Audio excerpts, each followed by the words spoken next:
Hello दोस्तों, आप सभी को फिर से एक बार स्वागत है। आप सभी को अपने यूट्यूब चैनल एक कुमार ऑनलाइन प्लेटफॉर्म पर।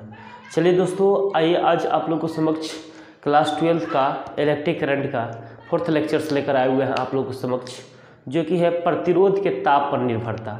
यानी कोई भी चालक तार पर प्रतिरोध का टेम्परेचर किस तरह डिपेंड रहता है, यानी किसी भी प्रतिरोध पर टेम्परेचर किस तरह डिपेंड करता है, उसी के बारे में हम लोग डिस्कस करने वाले हैं। तो चलिए दोस्तों, यहाँ पर हेडिंग डाल लेते हैं, प्रतिरोध के ताप पर निर्भरता। क्या डाल लेते हैं? प्रतिरोध के ताप पर निर्भरता। प्रतिरोध के ताप पर निर्भरता, के ताप पर निर्भरता, और इसको इंग्लिश में बोलते हैं बाबू, इसको इंग्लिश में बोलते हैं dependence of resistance and temperature. Dependence of resistance and temperature. Dependence of resistance and temperature के बारे में हम पढ़ने वाले हैं। बाबू हम लोग इलेक्ट्रिक करंट में पढ़ चुके हैं कि कोई भी हम चालक तार लेते हैं तो उस चालक का एक अपना एक्चुअल में रेजिस्टेंस भी होता होगा, और उस चालक तार का एक अपना निश्चित टेम्परेचर भी होता होगा। जैसे एग्जाम्पल की अगर हम बात करते हैं तो मान लेते हैं यहाँ पर कोई चालक तार है। ये क्या है? मान लेते हैं कुछ पल के लिए यहाँ पर एक कोई चालक तार है, और चालक तार को इंग्लिश में बोलते हैं कंडक्टर ऑफ वायर। क्या बोलते हैं बाबू? Conductor of wire. Conductor of wire. Conductor of wire, ये क्या है? कोई कंडक्टर ऑफ वायर है, यानी चालक तार है। तो इस चालक तार का एक अपना टेम्परेचर भी होगा।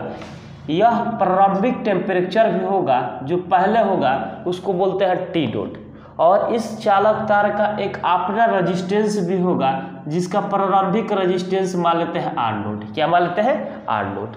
और यह प्रारंभिक टेम्परेचर है। क्या है? प्रारंभिक टेम्परेचर है। और जब इस चालक तार में जब विद्युत धारा हम प्रवाहित कर देते हैं तो इसका टेम्परेचर आपका टी हो जाता है, और इसका जो प्रतिरोध हो जाता है यह आर टी हो जाता है। क्या हो जाता है बाबू? आर टी हो जाता है। क्या हो जाता है? आर टी हो जाता है। अब जरा यहाँ पर ध्यान देंगे, माना कि टी नोड, यानी टी नोड तापमान पर प्रतिरोध कितना है? आर नोड है। क्या है? आर नोड है। तो यहाँ पर लिख लेंगे, माना कि टी नोड तापमान पर प्रतिरोध आर नोड है। तो यहाँ पर लिखेंगे माना कि टी नोड तापमान पर प्रतिरोध टी नोड तापमान पर प्रतिरोध कितना है? आर नोड है। तो यहाँ पर क्या लिखेंगे बाबू? Are node. यहाँ तक लिख लेंगे। उसके बाद टी तापमान पर प्रतिरोध कितना होगा? यहाँ पर टी तापमान पर प्रतिरोध, टी तापमान पर प्रतिरोध, टी तापमान यानी टी नोड तापमान पर प्रतिरोध क्या था? R naught. यानी प्रारंभिक टेम्परेचर पर रेजिस्टेंस का प्रारंभिक प्रतिरोध था आर नोट। तो यहाँ पर टी तापमान पर प्रतिरोध क्या हो जाएगा? R T. तो यहाँ पर क्या लिख लेंगे? R T. क्या लिख लेंगे बाबू? R T. यहाँ तक कोई डाउट? अब देखिए प्रतिरोध में परिवर्तन निकालेंगे। तो देखिए यहाँ पर प्रतिरोध में परिवर्तन, प्रतिरोध में परिवर्तन, प्रतिरोध में परिवर्तन, और प्रतिरोध में परिवर्तन को हम किससे डिनोट करते हैं बाबू? डेल्टा आर से। किससे? डेल्टा आर से। बराबर यहाँ पर क्या है? आर नोट और माइनस क्या हो जाएगा? R T. इतना लिख सकते हैं कि नहीं? आर नोट आर माइनस क्या लिख सकते हैं? R T. चाहे इस तरह भी लिख सकते हैं, R T minus R naught. प्रारंभिक प्रतिरोध माइनस यहाँ पर initial temperatures, R T minus क्या लिख सकते हैं? R naught. उसी तरह यहाँ पर तापमान में परिवर्तन क्या होगा? तापमान में परिवर्तन, तापमान में परिवर्तन क्या हो जाएगा? यानी डेल्टा टी बराबर क्या हो जाएगा बाबू? यहाँ पर टी, डेल्टा टी बराबर हो जाएगा आपका यहाँ पर T minus T note. T minus क्या हो जाएगा? टी माइनस क्या हो जाएगा? T note. तापमान में परिवर्तन निकल गया। अब यहाँ पर जो चालक तार का प्रतिरोध होता है यानी प्रतिरोध में परिवर्तन होता है डायरेक्टली प्रोपोर्शनल टू हो जाएगा प्रारंभिक प्रतिरोध के। किसका? प्रारंभिक प्रतिरोध के। तो यहाँ पर लिखेंगे प्रयोग के आधार पर, क्या लिख लेंगे बाबू? प्रयोग के आधार पर, प्रयोग के आधार पर, प्रयोग के आधार पर, प्रयोग के आधार पर प्रतिरोध में परिवर्तन, प्रतिरोध में परिवर्तन,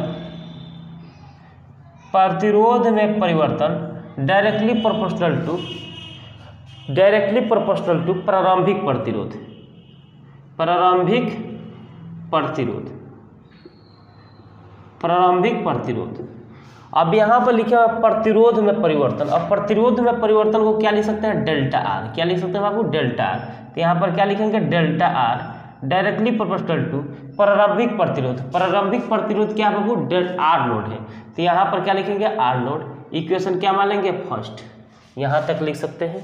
उसके बाद अब लिखेंगे तापमान में परिवर्तन, तापमान में परिवर्तन, में परिवर्तन डायरेक्टली प्रोपोर्शनल टू क्या हो जाएगा? डायरेक्टली प्रोपोर्शनल टू ताप में परिवर्तन, ताप में परिवर्तन। अब यहाँ पर तापमान में परिवर्तन क्या होता है? डेल्टा टी होता है। Delta T directly proportional to तापमान में परिवर्तन क्या हो जाएगा? Delta T. क्या हो जाएगा? Delta T. इतना लिख सकते हैं। तापमान में प्रतिरोध में परिवर्तन, प्रतिरोध यहाँ पर लिख लीजिए, प्रतिरोध में परिवर्तन, प्रतिरोध में परिवर्तन को क्या लिखते हैं? Delta R directly proportional to तापमान में परिवर्तन, तापमान को क्या लिख सकते हैं? Delta T. इक्वेशन क्या मान लेंगे? सेकेंड मान लेंगे। उसके बाद समीकरण 1 तथा 2 से यहाँ पर लिखेंगे बाबू समीकरण 1 तथा 2 से, 1 तथा 2 से क्या लिखेंगे? समीकरण 1 तथा 2 से। यहाँ पर माना कि टी नोड तापमान पर प्रतिरोध क्या है? आर नोड है। टी नोड यानी प्रारंभिक प्रतिरोध का तापमान पर प्रतिरोध कितना है? आर नोड है। अगर टी तापमान पर प्रतिरोध क्या हो जाएगा? आर टी हो जाएगा। तो प्रतिरोध में परिवर्तन क्या हो जाएगा? डेल्टा आर बराबर, डेल्टा आर बराबर क्या हो जाएगा? प्रारंभिक प्रतिरोध माइनस इनिशियल प्रतिरोध माइनस प्रारंभिक प्रतिरोध यानी आर टी माइनस क्या हो जाएगा? R naught. और उसके बाद तापमान में परिवर्तन निकालेंगे तो डेल्टा टी बराबर हो जाएगा टी माइनस टी नोड यानी टेम्परेचर में जो चेंजिंग आएगा वो हो जाएगा टी माइनस टी नोड। उसके बाद प्रयोग के आधार पर प्रतिरोध में परिवर्तन डायरेक्टली प्रोपोर्शनल टू प्रारंभिक प्रतिरोध। अब प्रतिरोध में परिवर्तन कितना आया हुआ है? डेल्टा आर और डायरेक्टली प्रोपोर्शनल का साइन लगाएंगे। उसके बाद प्रारंभिक प्रतिरोध क्या है? R naught. तो यहाँ पर क्या लिखेंगे? R naught. उसके बाद जस्ट लिखेंगे प्रतिरोध में परिवर्तन डायरेक्टली प्रोपोर्शनल टू तापमान में परिवर्तन। तो प्रतिरोध में परिवर्तन कितना आया हुआ है? डेल्टा आर और डायरेक्टली प्रोपोर्शनल टू तापमान में परिवर्तन क्या है? Delta T. और समीकरण 1 तथा 2 से कंपेरिजन कर लेंगे तो यहाँ पर क्या हो जाएगा? Delta R directly proportional to, यहाँ पर क्या हो जाएगा बाबू? आर नोड और क्या हो जाएगा? Delta T. यहाँ तक बताइए कोई डाउट? और यहाँ पर डायरेक्टली प्रोपोर्शनल का साइन है तो डायरेक्टली प्रोपोर्शनल का साइन यही कहता है कि अगर यहाँ पर चेंज इन प्रतिरोध के वैल्यू को हम बढ़ा देंगे तो टेम्परेचर के वैल्यू भी क्या हो जाएगा? बढ़ जाएगा। और इस डायरेक्टली प्रोपोर्शनल को साइन को हटाने के लिए कोई ना कोई कांस्टेंट वैल्यू को लाना पड़ता है तभी यह डायरेक्टली प्रोपोर्शनल के साइन यह हट सकता है। तो यहाँ पर देखिए डेल्टा आर बराबर यहाँ पर हटेगा तो अल्फा का आएगा अल्फा आर नोड और यहाँ पर क्या हो जाएगा? Delta T. इतना हो जाएगा। लिख सकते हैं कि नहीं? और डेल्टा आर बराबर क्या लिख सकते हैं? डेल्टा आर बराबर R T minus R naught लिख सकते हैं। तो इसके जगह पर क्या लिख सकते हैं? यहाँ पर आर टी माइनस क्या लिख सकते हैं? आर नोड बराबर यहाँ पर अल्फा आर नोड और क्या हो जाएगा? Delta T. इतना लिख सकते हैं। उसके बाद यहाँ पर क्या कर सकते हैं? आर टी का अगर वैल्यू निकालना रहे तो आर टी बराबर यहाँ पर क्या लिख सकते हैं? R naught plus alpha R naught और क्या हो जाएगा? Delta T. आर टी का वैल्यू यहाँ पर इतना लिख सकते हैं, लिख सकते हैं कि नहीं? अब देखिए यहाँ पे क्या करते हैं? आर टी बराबर अब यहाँ पर आर नोड है और यहाँ पर भी आर नोड है, दो को आर नोड है तो एक को हम कॉमन कर लेंगे। तो यहाँ पर आर नोड को अगर कॉमन कर लेंगे तो 1 प्लस अल्फा डेल्टा टी इतना हो जाएगा कि नहीं? और बताइए यहाँ तक कोई डाउट? अब इसको अगर मान लेते हैं यहाँ पर RT का वैल्यू पूछेगा तो यहाँ पर इस फार्मूला को लगाकर हम आसानी पूर्वक से सॉल्व कर सकते हैं। अगर सपोज दैट यहाँ पे आपका अल्फा का वैल्यू पूछेगा तो हम लोग कैसे निकालेंगे? तो देखिए यहाँ पर अल्फा का वैल्यू निकालने के लिए यहाँ पर RT अब माइनस क्या हो जाएगा R0 अब बराबर यहाँ पर क्या हो जाएगा, यहाँ पर अल्फा ये गुणा बहते कहाँ चलाएगा, भागा में चलाएगा, यानी डेल्टा क्या आ जाएगा T। तो यहाँ पर इसको इस तरह लिख सकता है अल्फा बराबर RT अब माइनस R0 अब आटे क्या लिख सकते हैं डेल्टा T, इतना लिख सकते हैं। और यहाँ पर अल्फा को हम लोग क्या बोल सकते हैं, ताप गुणांक बोलते हैं। क्या बोलते हैं? प्रतिरोध के ताप गुणांक, प्रतिरोध के ताप गुणांक,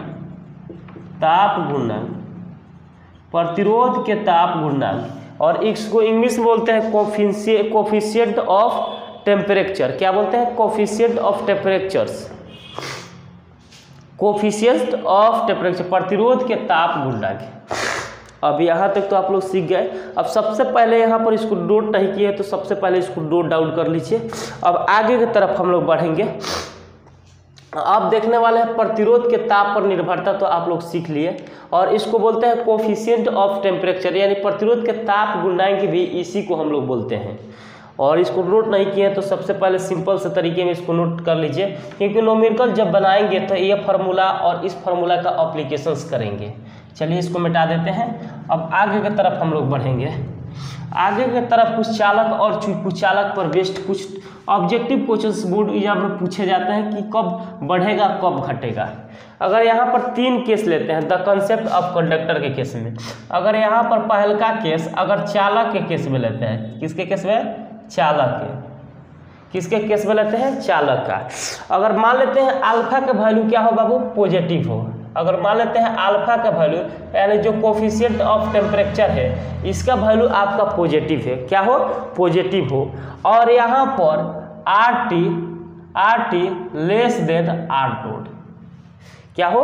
RT लेस देन आप लिखिए ग्रेटर देन, क्या हो जाएगा? RT ग्रेटर देन R0, यानी प्रारंभिक टेम्परेचर से इनिशियल टेम्परेचर का मान अधिक हो तो यहाँ पर चालक तार का प्रतिरोध का मान घटेगा कि बढ़ेगा।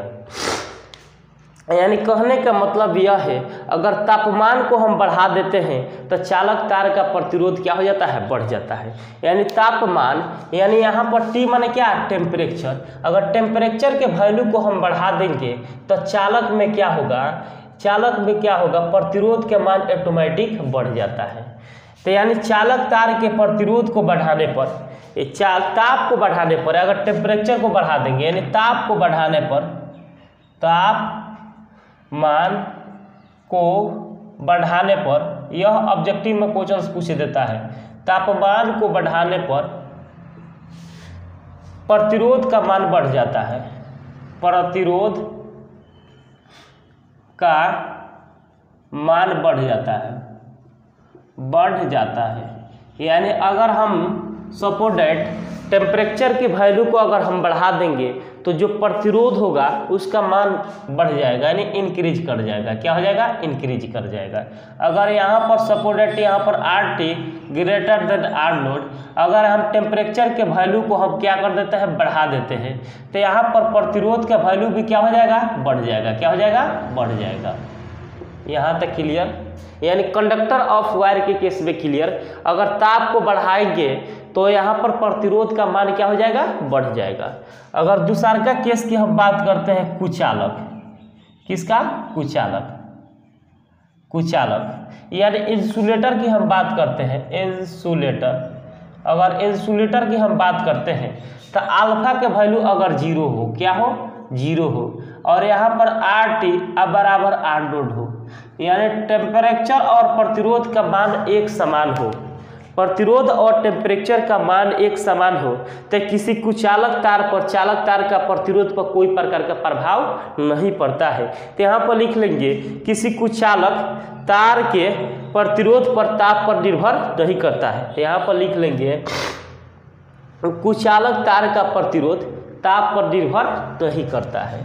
यहाँ पर लिख लेंगे कुचालक में कुचालक तार के प्रतिरोध, कुचालक तार के प्रतिरोध ताप पर निर्भर नहीं करता है, निर्भर नहीं करता है, यानी डिपेंड नहीं करता है। क्योंकि कोई भी हम कंडक्टर ऑफ वायर में हम कुचालक पदार्थ लेते हैं तो कुचालक पदार्थ का रेजिस्टेंस जब रहबे नहीं करेगा तो उस चालक तार का प्रतिरोध होगा, नहीं होगा। क्योंकि कुचालक सबस्टांस क्या होता है, रबड़ होता है, प्लास्टिक होता है, लकड़ी होता है, इसको बोलते हैं इंसुलेटर बोलते हैं। इसमें करंट का कोई प्रकार का प्रवाह नहीं होता है। जब प्रवाह नहीं होगा तो इसके अंदर कोई इंटरनल रेजिस्टेंस की भी मात्रा नहीं होगी, इसलिए यहाँ पर टेम्परेचर पर कोई प्रकार का निर्भर नहीं करता है। अब यहाँ पर तीसरा का यहाँ पर पॉइंट है आपका, यहाँ पर अर्धचालक और अर्धचालक को इंग्लिश में बोलते हैं सेमी कंडक्टर। सेमी माने क्या होता है अर्ध, और कंडक्टर माने क्या होता है चालक, अर्धचालक। अब देखिए यहाँ पर अगर अल्फा के वैल्यू सपोज डेट मान लेते हैं यहाँ पर निगेटिव हो, क्या हो बाबू, निगेटिव हो, अल्फा का वैल्यू निगेटिव हो, और यहाँ पर आर टी लेस देन यहाँ पर आर नोट, और यहाँ पर जो प्रारंभिक प्रतिरोध होता है यह अर्धचालक के केस में अधिक होता है, क्या होता है, अधिक होता है। तो यहाँ पर R T less than R naught, यानी अर्धचालक के केस में यहाँ पर प्रारंभिक प्रतिरोध का मान अधिक होता है, किससे, आपका टेम्परेचर यानी प्रतिरोध आर टी से। आप जरा यहाँ पर समझेंगे कि यहाँ पर क्या होता है, अगर तापमान को बढ़ाएंगे तो प्रतिरोध का मान क्या हो जाता है, घट जाता है। और सेमी कंडक्टर के केस में यहाँ पर निगेटिव का साइन इंडिकेट करता है। तो सेमी कंडक्टर के केस में क्या होता है, अगर किसी टेम्परेचर को हम बढ़ा देते हैं तो इसका ताप ऑटोमेटिक घट जाता है। यानी अर्धचालक के केस में क्या होगा, तापमान को घटाने पर प्रतिरोध के मान क्या हो जाता है, यहाँ पर घट जाता है। तापमान को घटाने पर प्रतिरोध का मान क्या हो जाता है, बढ़ जाता है। यहाँ पर बढ़ नहीं जाता, सॉरी, यहाँ पर घट जाता है। क्या हो जाता है, घट जाता है। यानी तापमान को घटाने पर प्रतिरोध का मान भी क्या हो जाता है, घट जाता है। क्या हो जाता है, घट जाता है। सेमी कंडक्टर के केस में तापमान को अगर बढ़ाएंगे, तापमान को अगर हम घटाएंगे तो यहाँ पे प्रतिरोध का मान भी क्या होगा, घटेगा, यानी डिक्रीज करेगा। अगर चालक के केस में अगर टेम्परेचर को हम बढ़ाएंगे तो तापमान प्रतिरोध का मान भी क्या हो जाएगा, बढ़ जाएगा। और अर्धचालक में कोई प्रकार का कोई भी चालक तार का प्रतिरोध पर यानी तापमान किसी भी चालक तार पर निर्भर नहीं करता है। और कुचालक के केस में, इंसुलेटर के केस में, यहाँ तक क्लियर। यानी तापमान यहाँ पर चालक में क्या होगा, तापमान को बढ़ाने पर प्रतिरोध का मान क्या हो जाएगा, बढ़ जाएगा। कुचालक में क्या होगा, इस पर कोई प्रतिरोध का ताप पर निर्भर नहीं करता है, यानी प्रतिरोध होता है यह ताप पर निर्भर नहीं करता है। तो तीसरा केस से तापमान को घटाएंगे तो प्रतिरोध का मान भी क्या हो जाएगा, घट जाएगा, सेमी कंडक्टर के केस में। अब आगे की तरफ बढ़ते हैं, इस पर न्यूमेरिकल कर लेते हैं एक दो, उसके बाद यहाँ पर कॉन्सेप्ट इस पर बेस्ट क्लियर। अब देखिए यहाँ पर न्यूमेरिकल क्या कहता है। एक छोटा सा न्यूमेरिकल है, 20 डिग्री सेल्सियस पर किसी धातु के तार के प्रतिरोध, यहाँ पर लिख लेंगे 20 डिग्री सेल्सियस पर किसी धातु के तार के प्रतिरोध किसी धातु के तार के प्रतिरोध 20 डिग्री सेल्सियस पर, एग्जाम्पल फर्स्ट मान लीजिए 20 डिग्री सेल्सियस पर किसी धातु के तार के प्रतिरोध 40 ओम हो तथा 40 डिग्री सेल्सियस पर इसका प्रतिरोध तथा 40 डिग्री सेल्सियस पर इसका प्रतिरोध 50 ओम हो जाता है तो 100 डिग्री सेल्सियस पर इसका प्रतिरोध क्या होगा। 100 डिग्री सेल्सियस पर इसका प्रतिरोध क्या होगा, प्रतिरोध क्या होगा। अब 100 डिग्री सेल्सियस पर इसका प्रतिरोध का मान क्या होगा। अब देखिए यहाँ पर क्या क्या दिया है, यानी प्रारंभिक प्रतिरोध दिया गया है, यहाँ पर लिखेंगे दिया गया है, प्रारंभिक प्रतिरोध का वैल्यू कितना दिया, प्रारंभिक प्रतिरोध का वैल्यू आपका यहाँ पर दिया है, प्रारंभिक प्रतिरोध का वैल्यू दिया है यहाँ पर कितना दिया है, 40 ओम दिया है, तो यहाँ पर क्या लिखेंगे 40 ओम। उसके बाद जस्ट क्या दिया है, ताप में परिवर्तन क्या होता है, ताप में परिवर्तन, ताप में परिवर्तन, और ताप में परिवर्तन यहाँ पर कितना आया हुआ है, क्योंकि ताप में परिवर्तन है डेल्टा टी बराबर कितना जानते हैं हम लोग, डेल्टा टी बराबर T1 माइनस क्या जानते हैं T0। अब T1 का वैल्यू कितना है 40 और माइनस क्या हो जाएगा 20, यहाँ पर कितना है 40 और यहाँ पर कितना है 20 है, तो 40 में से 20 को घटा देंगे तब 20 डिग्री सेल्सियस आ जाएगा, और पहले से कितना हो जाता है 100 हो जाता है। तो यानी कहने का मतलब यहाँ पर 100 डिग्री सेल्सियस में से 20 डिग्री सेल्सियस को हम घटा देंगे तो यहाँ पर कितना डिग्री सेल्सियस आएगा, 80 डिग्री सेल्सियस आएगा। उसके बाद यहाँ पर एक फार्मूला जानते हैं हम लोग, RT बराबर क्या होता है R नोट, और यहाँ पर 1 प्लस अल्फा डेल्टा टी, इतना फार्मूला जानते हैं। और RT का वैल्यू यहाँ पर कितना दिया है, RT का वैल्यू आपका दिया है 50, यानी प्रतिरोध का वैल्यू 50 दिया है, R नोट का वैल्यू दिया है 40, और यहाँ पर 1 प्लस और अल्फा का वैल्यू नहीं दिया है, और डेल्टा टी का वैल्यू कितना आया हुआ है 20 आया हुआ है, तो यहाँ पर क्या करेंगे गुणे 20। उसके बाद यहाँ पर 0 से 0 क्या हो जाएगा कैंसिल, तो 5/4 बराबर यहाँ पर क्या हो जाएगा 20 अल्फा, और यहाँ पर क्या जाएगा माइनस में चला आएगा। तो देखिए यहाँ पर क्या करेंगे, तो घटाएंगे तो यहाँ पर 4 आ जाएगा, उसके बाद 5 में से यहाँ पर 4 को घटा देंगे बराबर यहाँ पर 20 अल्फा आ जाएगा, तो यहाँ पर 1 क्या हो जाएगा 4 और गुणे क्या हो जाएगा 20 और बराबर यहाँ पर अल्फा, तो यहाँ पर क्या हो जाएगा 1/80 बराबर क्या हो जाएगा अल्फा, यानी अल्फा का वैल्यू कितना आ गया 1/80 डिग्री सेल्सियस, 1/80 डिग्री सेल्सियस आपका किसका वैल्यू आ गया, अल्फा का वैल्यू आ गया, यानी अल्फा का वैल्यू आ गया आपका यहाँ पर 1/80 डिग्री सेल्सियस, अल्फा का वैल्यू निकल गया। अब अल्फा का वैल्यू निकल गया तो अल्फा का वैल्यू अल्फा के जगह पर निकलेंगे रखेंगे तब RT का वैल्यू निकलेगा, यानी प्रतिरोध का वैल्यू निकलेगा। तो यहाँ पर RT बराबर कितना जानते हैं बाबू, यहाँ पर R नोट, उसके बाद क्या होता है 1 प्लस अल्फा और डेल्टा टी, इतना होता है। और यहाँ पर RT बराबर R नोट का वैल्यू यहाँ पर कितना आया हुआ है, R नोट का वैल्यू यहाँ पर 40 दिया है तो यहाँ पर 40 लिख लेंगे, उसका 1 प्लस अल्फा का वैल्यू कितना दिया है 80, और यहाँ पर डेल्टा टी का वैल्यू कितना आया हुआ है, यहाँ पर 80 आया हुआ है, तो यहाँ पर क्या हो जाएगा 80, और 80 से 80 क्या हो जाएगा कैंसिल, तो यहाँ पर RT बराबर यहाँ पर 40 और यहाँ पर 1 प्लस क्या हो जाएगा 1, तो RT बराबर यहाँ पर कितना हो जाएगा 40 और यहाँ पर क्या हो जाएगा 2। अब देखिए यहाँ पर RT बराबर यहाँ पर 40 में 2 से गुणा करेंगे तो क्या हो जाएगा 80, और प्रतिरोध है तो प्रतिरोध के SI मात्रा क्या होता है ओम, तो यहाँ पर RT का वैल्यू कितना हो जाएगा 80 ओम, कितना हो जाएगा 80 ओम, यानी प्रतिरोध का वैल्यू आपका निकल गया।